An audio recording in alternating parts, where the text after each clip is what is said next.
En marzo estuve en Barcelona en un evento de un proyecto europeo que se llama Soil Tribes, algo así como tribus del suelo. Ahí fuimos con un colega a explorar el desarrollo de una app para agricultores que quisieran incrementar el secuestro de carbono de sus suelos. Eso es parte también de otro proyecto europeo sobre riesgo climático en el que trabajo, IRISC. A cualquiera que le interese más sobre esto, le puedo contar. Cuestión que este evento de Barcelona lo facilitaba Platonic, una fundación que diseña procesos participativos para futuros más justos. Así dicen en su página web. Ahí conocí al invitado de hoy, que era uno de los facilitadores, y me dio muchísimas ganas de entrevistarlo. Cristian Palazzi es filósofo y hace mucho trabaja en la intersección de la innovación social y el diseño. Es parte del equipo de Platonic. En esta entrevista hablamos de participación ciudadana, específicamente usando como método el teatro legislativo y colaborando con jóvenes. Hicimos un paneo por varios de sus proyectos de este momento, una exploración con inteligencia artificial y un proyecto de salud también. Mi nombre es Mariana Salgado, esto es Diseño y Diáspora.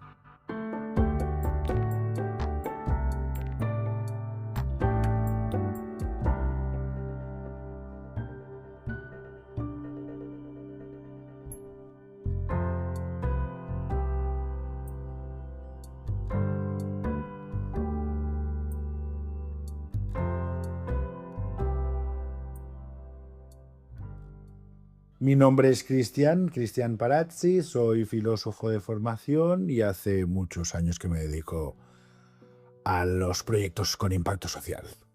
¿Y dónde trabajas? Actualmente trabajo en la Fundación Platonic, un laboratorio de innovación democrática donde facilitamos, diseñamos y producimos metodologías que favorezcan la participación ciudadana. ¿Y cómo te fuiste acercando a la innovación social, a la participación ciudadana, al diseño?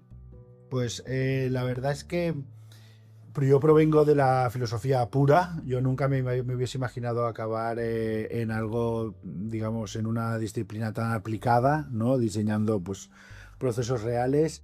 Sin embargo, hubo un momento político en mi vida que me activó las ganas como de implicarme más comunitariamente, socialmente, que fue lo que en España, ¿no?, se llamó el 15M, ¿no?, que ahora ya hace pues, casi 15 años, donde todos salimos a las plazas, donde montamos una asociación con los amigos, invitamos a un montón de profesores, profesionales, a investigar los conceptos que en ese momento eran importantes de entender, como las puertas giratorias, por ejemplo, o el trato de los desahucios.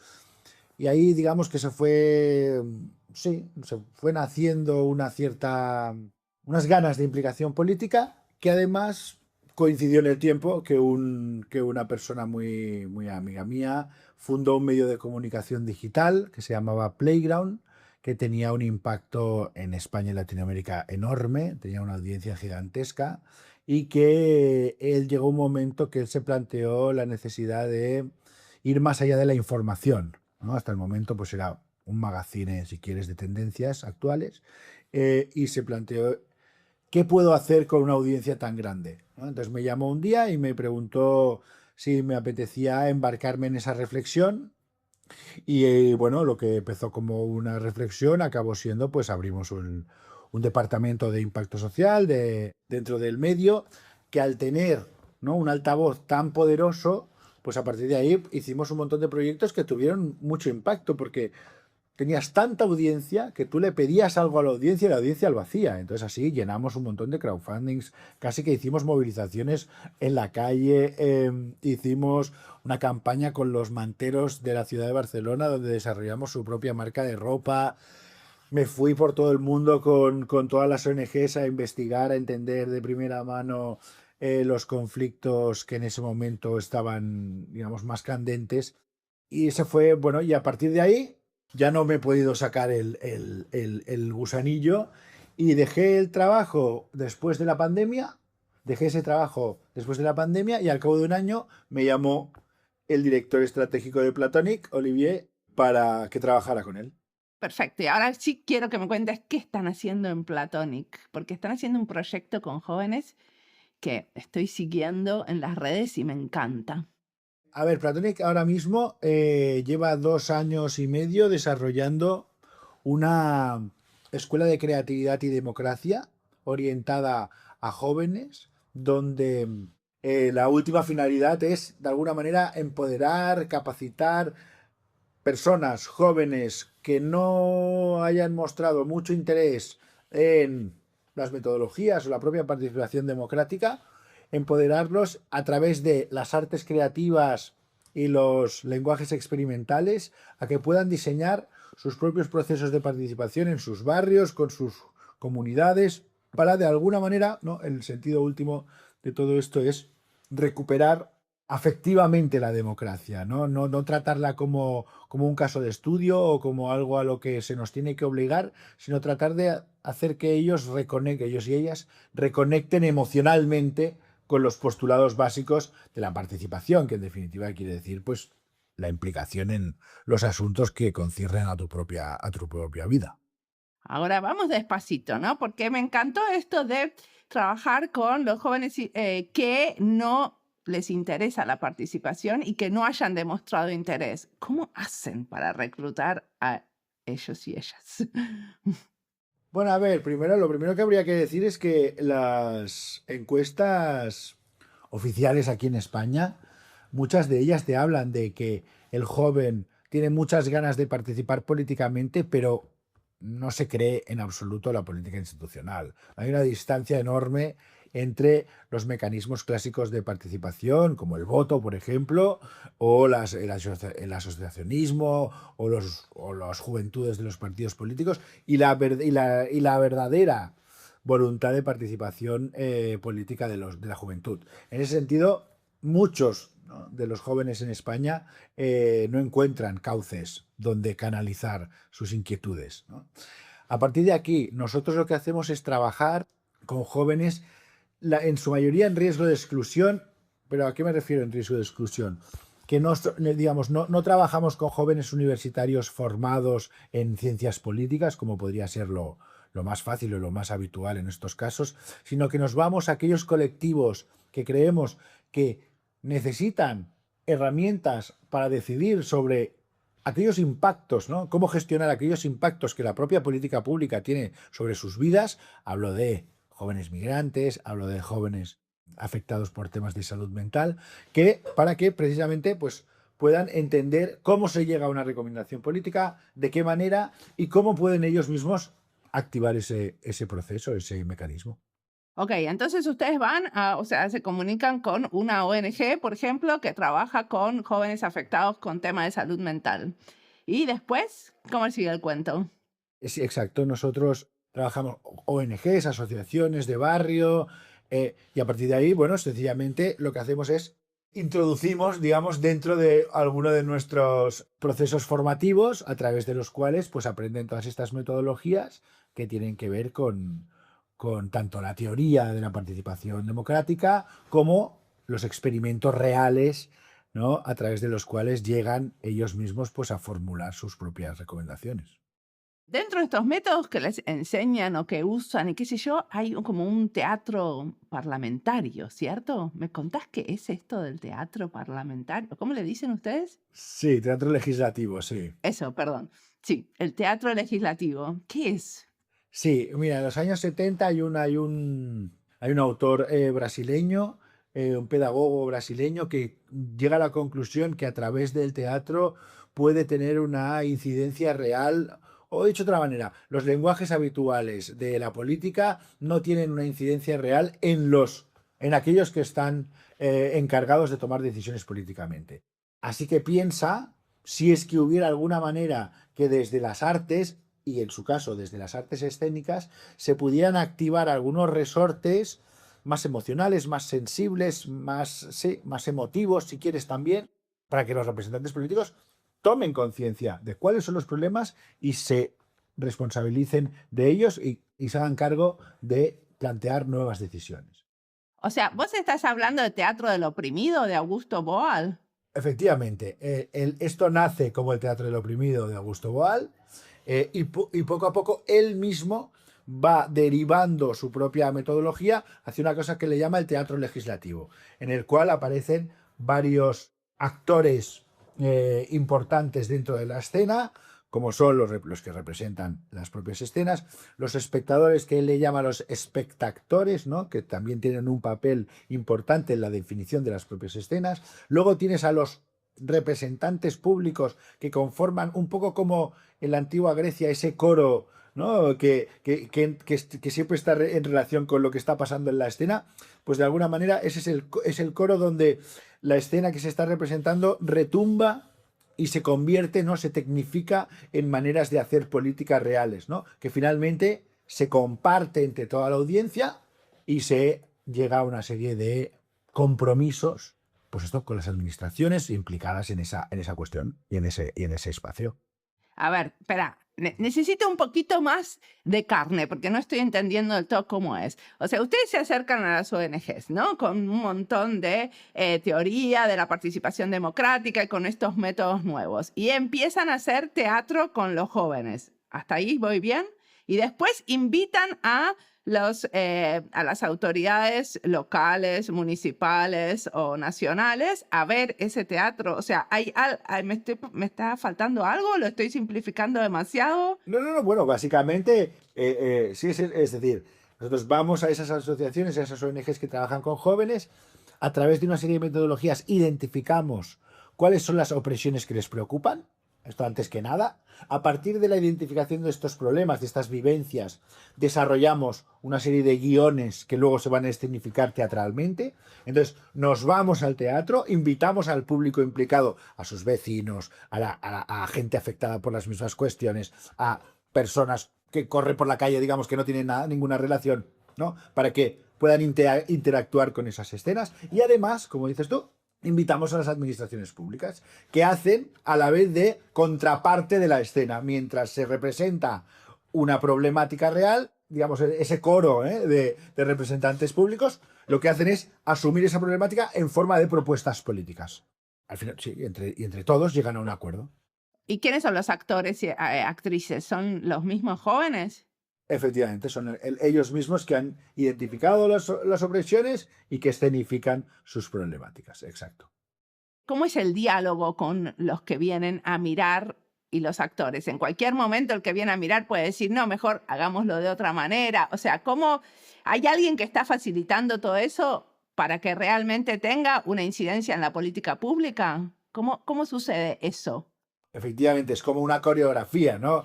Se escenifica la escena, la problemática, entonces se pasa la palabra al público, todo tiene sus momentos, ¿no? Ese público puede mejorar la escena, puede incluir aquello que cree que tiene que sumar, ¿no? De manera que la escena cambia en ese mismo momento y se vuelve a representar hasta que se considera que esa escena, digamos, ¿no? Realmente refleja correctamente la problemática que se está tratando y ahí es donde empieza el juego de contraste entre la política real y la problemática que se está tratando, ¿no? A través de propuestas políticas que toda la gente implicada en ese diálogo, es decir, los que representan la escena, los espectadores en sí y los representantes públicos, dialogan para llegar a un acuerdo en el que toda la sala está implicada. O sea, es una manera de codiseño, yo lo entiendo así. ¿Vos? Correcto, 100%. Es un proceso de participación a través del teatro. Ok, ¿y ya llegaron a alguna instancia donde los que escriben la política pública toman alguna semillita de lo que pasa en el teatro? A ver, hemos tenido algunas experiencias. Tenemos un proyecto que se llama Mindset Revolution que hace... Espera, más despacito, ¿cómo se llama? Mindset Revolution. O sea, la revolución de las actitudes, ¿podrías decir? Correcto. Es que es en inglés porque es con unos jóvenes de Manchester. Entonces, hace dos años y medio que trabajamos con ellos, temáticas relacionadas con la vivencia de la salud mental en la ciudad de Manchester, ¿no? Ellos son jóvenes afectados por problemáticas de salud mental. Entonces, a través de esta metodología que acabamos de describir, se presentó ante el ayuntamiento de la ciudad una serie de problemáticas, vivencias convertidas en escenas, sobre las cuales se llegó a pactar con el propio departamento de salud del ayuntamiento las propuestas que se hicieron fue promover la formación de los profesionales dentro de las escuelas, en lo que se refiere a los temas de salud mental, establecer un marco de evaluación de las competencias sobre salud mental de esos profesionales, de esos nuevos profesionales que debían introducirse en las escuelas, promover jornadas de experiencia de la diversidad para profesionales de la salud mental, porque es verdad que muchas veces tratamos la salud mental como si fuera algo que ya sabemos lo que es y, por ejemplo, pues toda la teoría de la interseccionalidad o todas las nuevas sensibilidades que vamos desarrollando a lo largo del tiempo se tienen que ir incluyendo dentro de la mirada de la salud mental, ¿no? Hemos pasado de, ¿no?, entender a la salud mental como el problema de la gente que está loca, ¿no?, entre muchas comillas, a entenderla desde el punto de vista de clase, desde un punto de vista racial, ¿no? Añadiendo, ¿no? Entonces, estos jóvenes, y además la sociedad inglesa es una sociedad muy mezclada, ¿no? Con mucha inmigración, ellos ya son migrantes de segunda o tercera generación, por lo tanto, consideraron muy importante introducir el tema interseccional dentro del apoyo a la salud mental, ¿no? Este era otra de sus recomendaciones. Que los espacios, esos puntos seguros de salud mental en los barrios fueran diseñados por los propios jóvenes y que estos jóvenes fueran de orígenes diversos y ya. Cuando decís la escuela, ¿te referís al colegio primario, secundario? Ellos hablaban del instituto, sí, del instituto, de mayores. Está buenísimo. Y esas cosas que hacen en el Reino Unido también las pueden después las traen a España. Pues mira, está muy bien que me preguntes esto porque justamente este proyecto, ¿cómo le dimos continuidad? Una vez acabamos un primer proceso con estos jóvenes de Manchester, los invitamos a Barcelona para que trabajaran y les enseñaran pues todas las metodologías, todo lo que habían aprendido a los jóvenes de un casal, del casal de Roquetas, que también son jóvenes de barrio, pero que tienen el tema de la salud mental muy integrado dentro de sus propias dinámicas. ¿Y qué han hecho? A lo largo de este año, de este último año, los jóvenes de Roquetas también han presentado delante de el Departamento de Participación del Ayuntamiento de Barcelona, el responsable de los casales del Ayuntamiento de Barcelona, delante de diversas personalidades y responsables públicos, les han planteado sus propias reivindicaciones. ¿Esas reivindicaciones se las plantearon en forma de teatro legislativo? Sí, hicieron el mismo proceso. Y, o sea, esto es una sesión, un teatro legislativo es una sesión como de varias horas, en donde se codiseña desde esas acciones que proponen los jóvenes.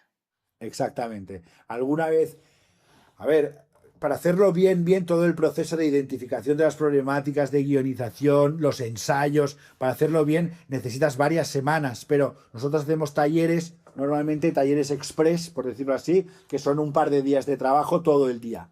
Como una hackathon, una cosa así. Sí, exactamente. Y acaba en la presentación de resultados, bueno, en la co-creación de resultados acaba, exacto. Y esto, los jóvenes que participan, lo pueden hacer como parte de sus actividades del instituto, del colegio secundario. Por ahora no. O sea, lo podrían hacer, pero por ahora no hemos llegado ahí. No. Por ahora no hemos llegado ahí. Lo que hemos hecho ahí ha sido diseñar una, ¿no? En vez de que salgan ellos, hemos entrado nosotros. Lo que sí que hemos hecho ha sido diseñar lo que se llama una unidad didáctica, ¿no? 4 sesiones que dentro de los créditos de libre elección que tienen dentro de los institutos, nos hemos metido dentro de las clases, les hemos formado en un poquito lo que significa la democracia participativa y cómo pueden utilizar el teatro legislativo para abordar cuestiones que les preocupan, y les hemos invitado, que aún nadie ha recogido el testigo también, pero sí que les hemos invitado a utilizar todo ese conocimiento para pensar algo del propio colegio, algo del propio instituto. Aún no ha sucedido. ¿Y eso cómo se llamaba? Era una materia, ¿cómo se llamaba? Unidad didáctica en creatividad y democracia, le llamábamos. ¿Todo esto cómo se financia? A ver, la fundación es una fundación sin ánimo de lucro y tiene varios métodos de financiación. Por un lado, participamos de varios proyectos europeos que alimentan de manera transversal pues muchos proyectos que hacemos, ¿no? Esto por un lado. Luego pedimos subvenciones al ayuntamiento, a la Generalitat y al Estado, ¿no? De manera que algunos proyectos conseguimos que se nos financien por ahí. Luego, los cursos que hacemos de formación Algunos son gratuitos, otros son de pago, digamos, de suscripción, de inscripción. Nunca nos han dado mucho dinero, pero bueno, como mismo se autofinancian por ahí. Y luego la Fundación Platonic, no hay que olvidar que tiene una pata tecnológica muy importante que tiene que ver con su plataforma de crowdfunding que se llama Goteo, a través de la cual obtiene un tanto por ciento de la recaudación que los proyectos generan. Y luego somos uno de los desarrolladores de una plataforma de participación ciudadana muy conocida en todo el mundo que se llama Decidim. Entonces, seguimos desarrollando esa plataforma y por ello pues también cobramos. Entonces, digamos que hay muchas fuentes de financiación diferentes que tienen que ver pues con encargos, con subvenciones y con desarrollo tecnológico, vamos a decirlo así.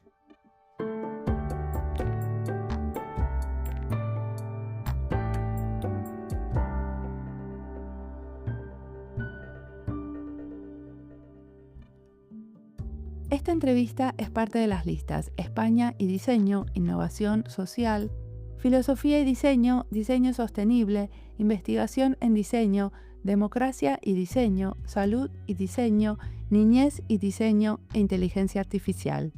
Las listas las encuentran en nuestra página web, en la sección de recomendados, en Spotify y en YouTube. Y si estás buscando algo y no lo encontrás, siempre te puedes comunicar conmigo.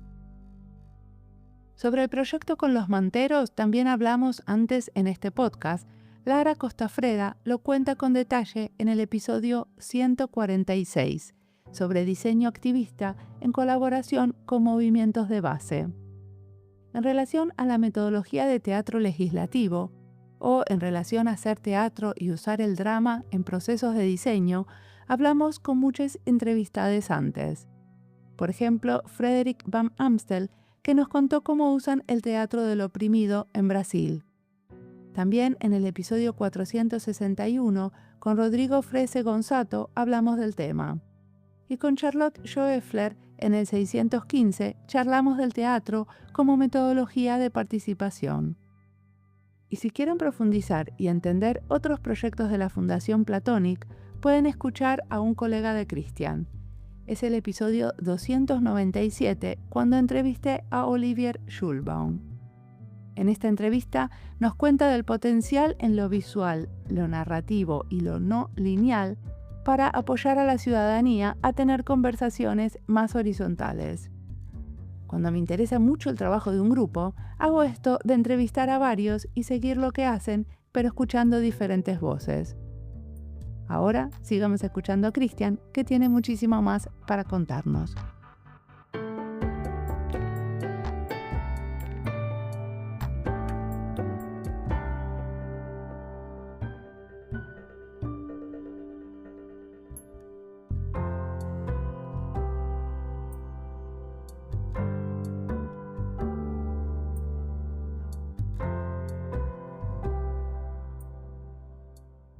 Una cosa que ustedes dicen es que hacen investigación creativa, porque al final terminan aprendiendo o teniendo un montón de conocimientos sobre cuáles son los problemas de los jóvenes hoy en día o cuáles son las metodologías para involucrar a los jóvenes en la política pública.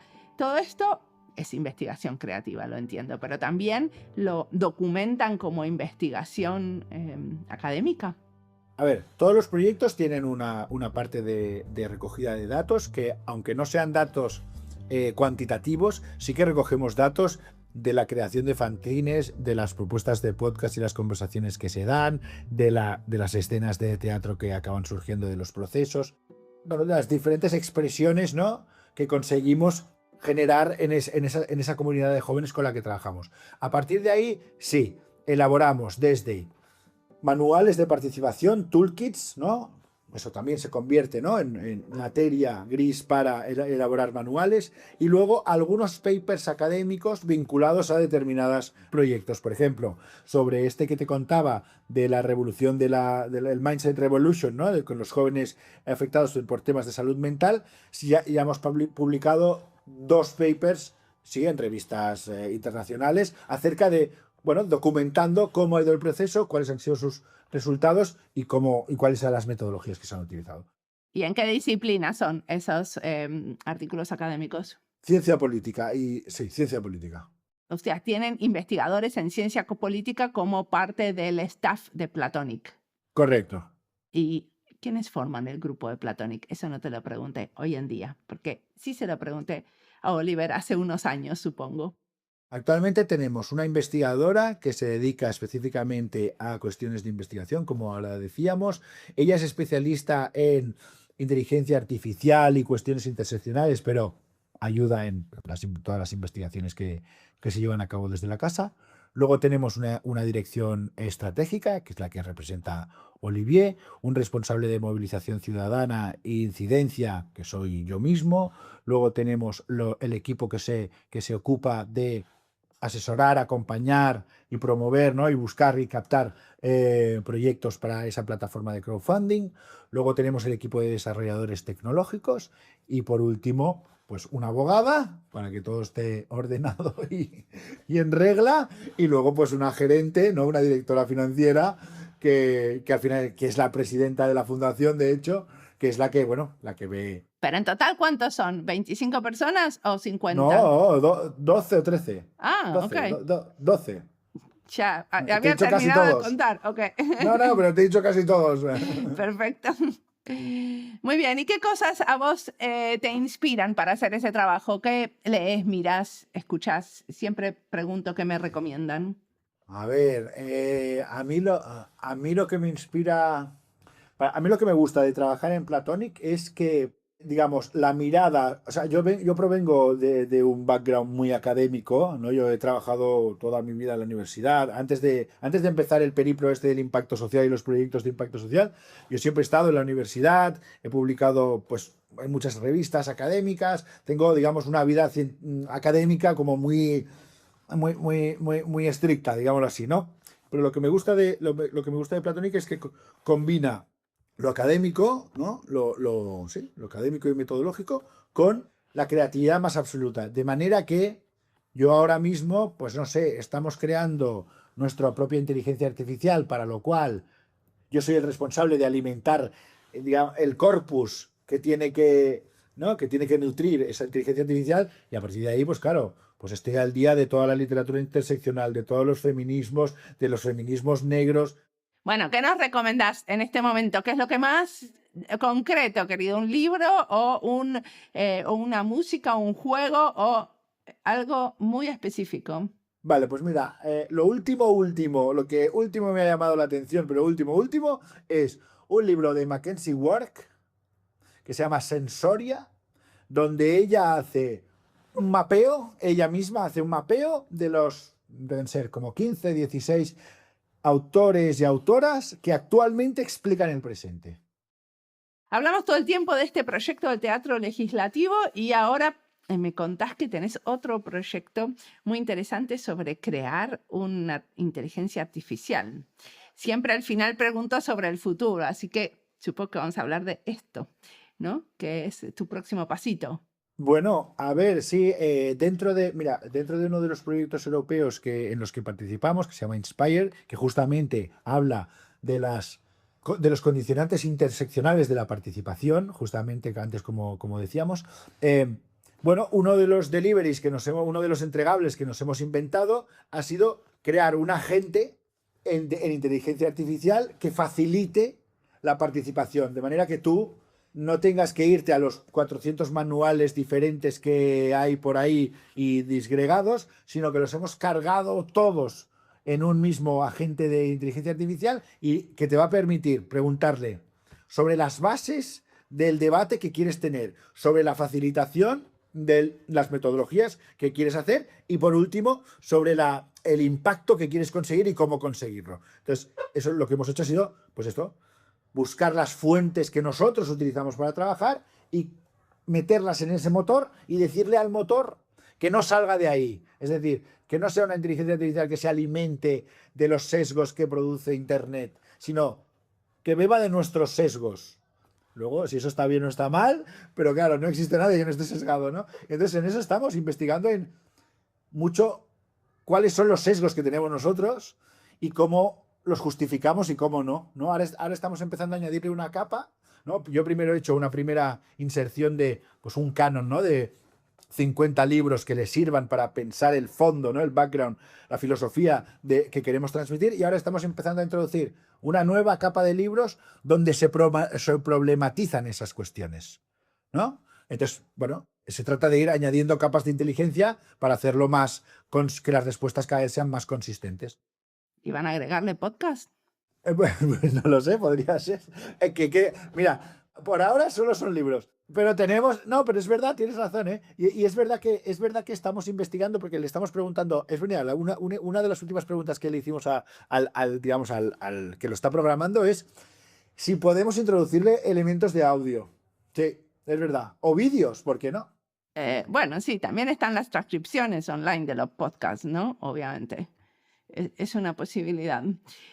Y esto, supongo que todo esto lo van a ir documentando y está esa lista de los 50 libros que le pusieron al principio. Todo eso lo encontramos en los reportes de ese proyecto Inspire. Sí, pero aún no está publicado. Aún estamos en ello. Pero sí, está todo público, claro, claro. Pero cuando terminan, ¿quién se imagina que va a usar esta inteligencia artificial? ¿Y para qué? Todos los profesionales que se dediquen a la participación, que quieran chequear sus procesos desde un punto de vista interseccional, lo van a poder hacer ahí.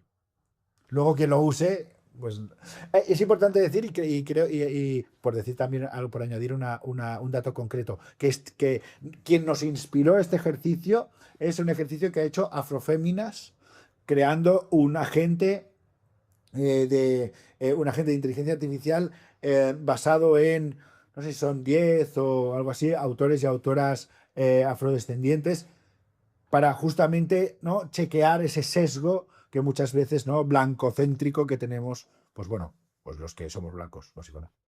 Buenísimo. ¿Hay algo que te gustaría que te haya preguntado y no te pregunté?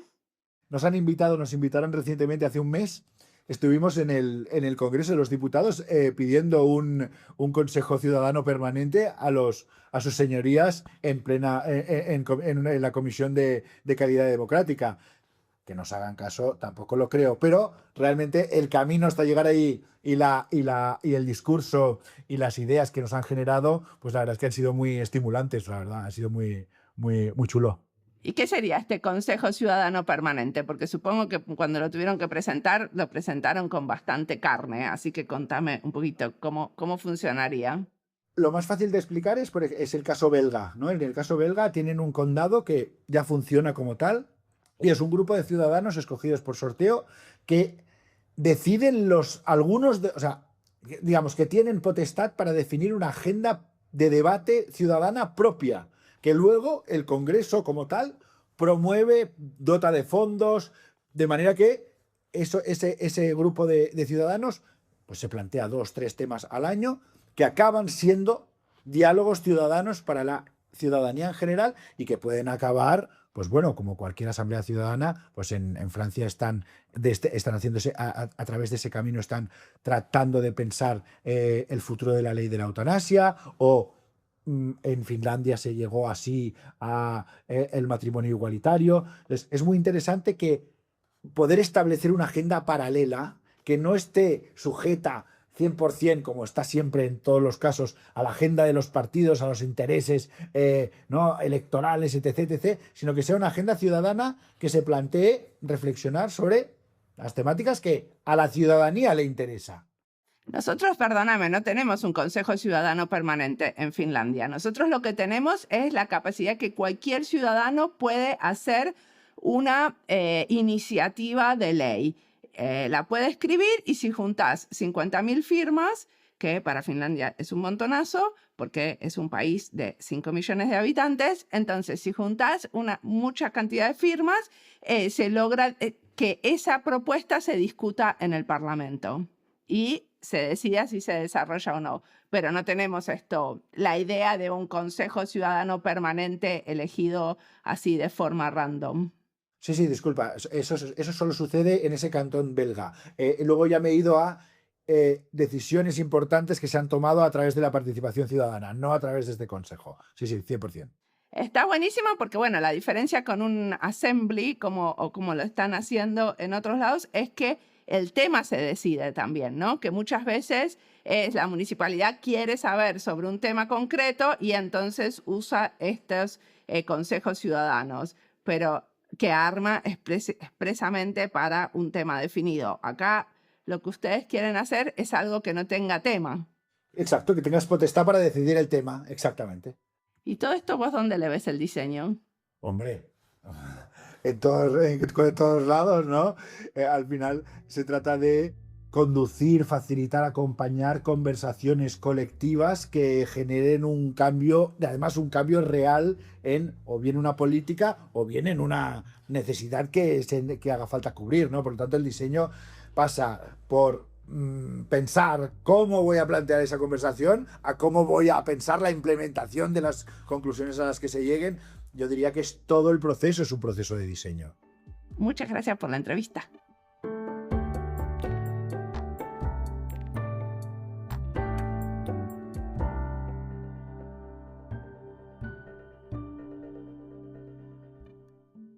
Desde su experiencia en Platonic queda claro que la participación ciudadana no depende únicamente de crear espacios de consulta, sino de diseñar experiencias que puedan conectar emocionalmente a las personas con los asuntos públicos.